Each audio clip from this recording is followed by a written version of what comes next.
आज के इस अवसर के लिए धन्यवाद देना विवर सर को और हमारी डिवोशन निर्धारित करने वाली टीम को जिन्होंने आज ये अवसर दिया। एक बार फिर से अपन सब एक साथ मिलकर के प्रभु की महिमा स्तुति और बढ़ाई कर सकें। इसके पहले कि हम वचन में आगे जाएं, पिता परमेश्वर विकट नजदीक आते पिता धन्यवाद हमारे दिन के लिए। पिता मैं कमजोर मनुष्य हूँ, आप जानते हैं पिता, मुझे इस्तेमाल करें शब्द देने के आने पिता, ताकि जो बात आप इस छोटे से समूह से जिनसे कहना चाहते हैं पिता वो स्पष्ट रूप से पहुँच सके। मेरी नहीं बन तो आपके नाम में सारा आदर आपको देते हुए सभी को आप हमारे किया था वो छुट्टी नाम वापस नहीं करते।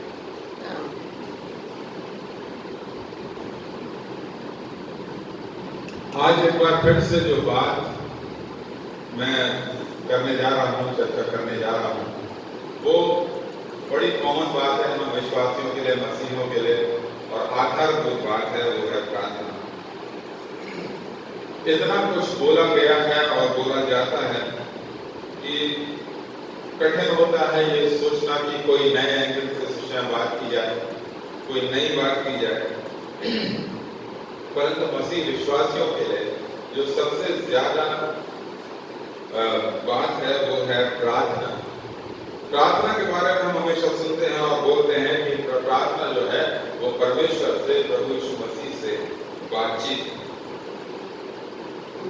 पर बहुत देखा कि ये जाता है कि जो प्रार्थना है उसको हम परमेश्वर से बातचीत करने के बदले अधिकांश समय में हम अपनी जो विश लिस्ट है, ये जो हमारी मांगे हैं, जो हमारी जरूरतें हैं, हम प्रार्थना का इस्तेमाल तो केवल उस बात के लिए करते हैं।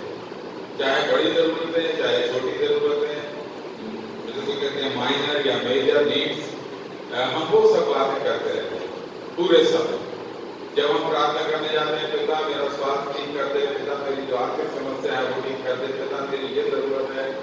जो बच्चे हैं वो प्रार्थना करते हैं एग्जाम के लिए, परीक्षाओं के लिए, जो माता पिता हैं वो प्रार्थना करते हैं उनकी कुछ आर्थिक जरूरतों के लिए या मूलभूत जरूरत के लिए या घर के घरेलू साधनों के लिए या कोई अड़चन है जीवन में, हम उसके लिए प्रार्थना करते हैं। हमेशा हम प्रार्थना करते जाते हैं और परमेश्वर के सामने अपनी मांग की लिस्ट हर दिन दोहराते हैं और उसको बड़ी करते जाते हैं। परंतु मेरे प्रियो, हमें यह समझना बहुत जरूरी है कि जो प्रार्थना है वो एक तरफा बात नहीं होती कि हम अपनी केवल मांग परमेश्वर के सामने रखते जाएं, अपनी जरूरतें सब परमेश्वर के सामने रखते जाएं। लूका रचित सुसमाचार उसके 21वें अध्याय और उसके 36 में इस प्रकार लिखा है, इसलिए जागते रहो और हर समय प्रार्थना करते रहो कि तुम इन सब आने वाली घटनाओं से बचने और मनुष्य के पुत्र के सामने खड़े होने योग्य हो। प्रार्थना करने के लिए वचन हमको प्रेरित करता है। पर अक्सर देखा यह जाता है, देखिए जैसे मैं हूं, मुझे आपके बारे में नहीं मालूम, मैं अपनी बात करता हूं। जब हम किसी यात्रा में जाते हैं, जबलपुर जा रहे हैं शॉपिंग करने, जबलपुर जा रहे हैं बच्चों के एडमिशन और पढ़ाई के संबंध में, पिछले वर्षों में मुझे बार बार जाना पड़ा है, या अभी हाल ही में इंदौर गए। जब हम कहीं यात्रा प्रारंभ करते हैं, हम बड़ी जिम्मेदारी से उस प्रार्थना को करते हैं। घर के लोग ड्राइंग में निकलने से पहले जमा हो जाते हैं आखिरी कमरे में और खड़े हो जाते हैं। जो घर का सीनियर पर्सन है वो प्रार्थना करने लगता है और हम करना चाहिए, बहुत जरूरी है कि अपने आप को निकलने से पहले परमेश्वर की सुरक्षा में, उसके सुरक्षित हाथों में समर्पित कर देते हैं। परंतु क्या हमारी यही प्रार्थना अपने डेस्टिनेशन में पहुंचने के बाद होगी?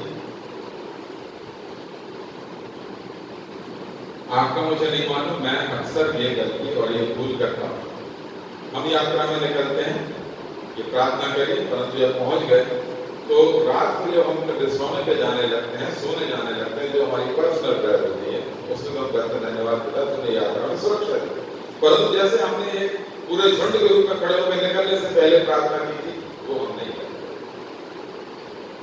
बच्चे परीक्षा में जब एग्जाम पेपर देने जाने लगते हैं तो घर के जो परिवार के बड़े लोग होते हैं, मुखिया होते हैं, वार्डन्स होते हैं, जो हॉस्टल के संचालक होते हैं, सब जन उनका बेटा परीक्षा देने जा रहे हो, चलो यहाँ खड़े हो जाओ प्रार्थना करेंगे। और हम प्रार्थना करके बच्चों को परीक्षा देने के लिए भेजते हैं, जो बहुत अच्छी बात है, जरूरी है। परंतु क्या जब बच्चे परीक्षा दे के लौटे हैं तब क्या वो खड़े हुए हैं, क्या उन्होंने धन्यवाद दिया? जो महत्वपूर्ण बात यह है कि हम परमेश्वर के सामने अपनी मांगे तो रखते हैं, हम अपनी नीड्स तो रखते हैं, हम अपनी जरूरतों की चर्चा तो करते हैं, पर क्या उतनी ही विश्वास योग्यता से हम परमेश्वर के सामने उसको धन्यवाद देने जा रहे हैं? ये बहुत जरूरी है। मेरे से ये चूक अक्सर होती है, मेरे से चूक अक्सर होती है, इसीलिए मैं ये बात आपके सामने चर्चा कर रहा हूँ कि हमें प्रार्थना में मजबूत और दृढ़ रहने की आवश्यकता है।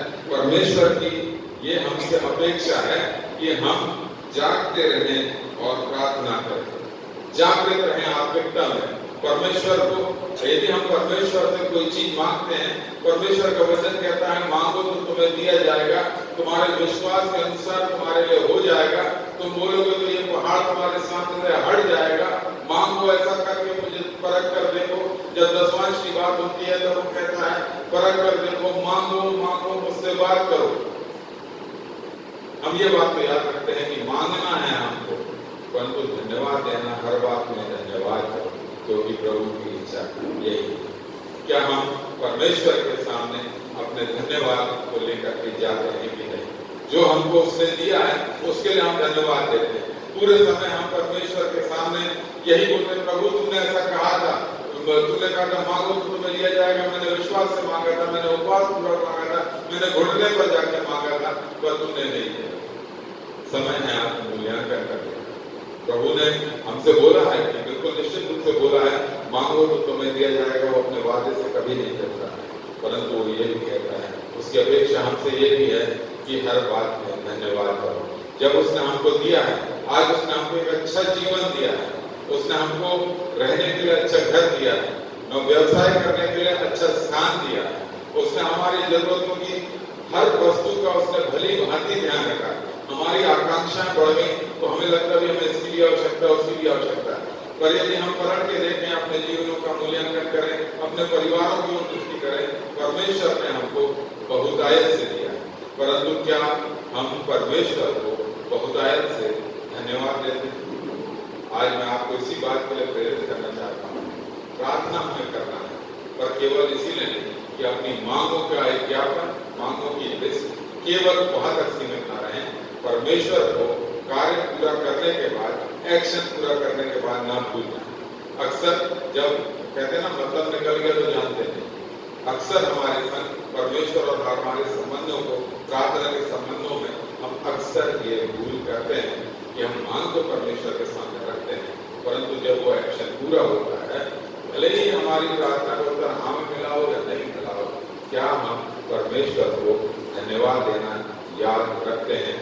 क्या हम अपने कार्य की पूर्णता के बाद, एग्जाम की पूर्णता के बाद या यात्रा की पूर्णता के बाद, क्या हम परमेश्वर को उतनी ही शिद्दत से धन्यवाद देना याद रखते हैं या नहीं रखते हैं? तो आज मैं एक बार फिर से आपको स्मरण दिलाता हूँ, प्रार्थना केवल मांग की लिस्ट परमेश्वर के सामने रखना नहीं है, परंतु प्रार्थना परमेश्वर को धन्यवाद देने का समय भी है, उससे बातचीत करने का समय है। परमेश्वर हम समय किया